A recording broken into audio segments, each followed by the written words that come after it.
Paulding County Helping Hands held its ribbon-cutting Friday to celebrate its new facility in the former county maintenance office just off Johnson Street in downtown Dallas.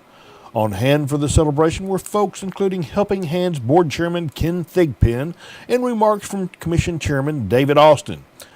Thigpen, who talked about the growth and the dire need the food charity meets in Paulding, complimented both the county and the city for their willingness to support Helping Hands by donating the building surplus by the county.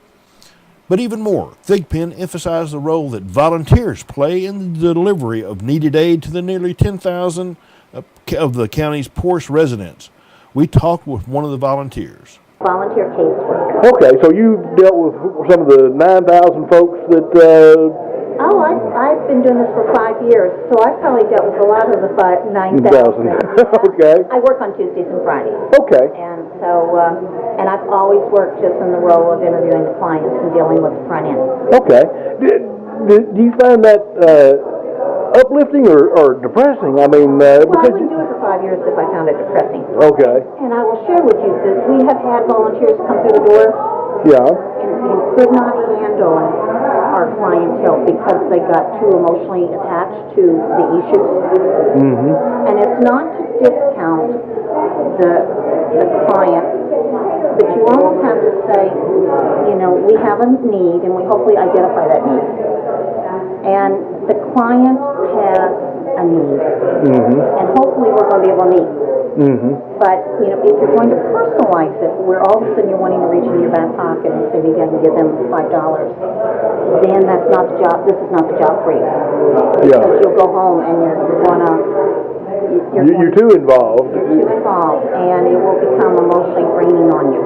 Mm-hmm. And so you have to have empathy and care for the person without becoming emotionally involved in their intimate details of their life, because you hear a lot of their intimate details. Yeah. You know, you have many a client that comes in here that's very, very stressed. We have many that have different psychological issues. You know, some say, I haven't eaten since yesterday. You have some horrific issues that come through the door. Mm-hmm.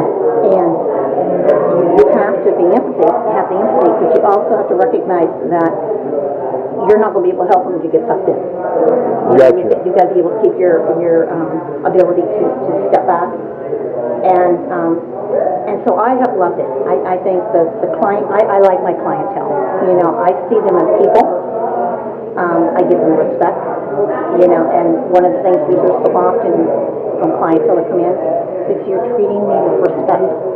Well, why shouldn't we? Mm-hmm. You know, but for the grace of God, I could be sitting in that chair. Absolutely.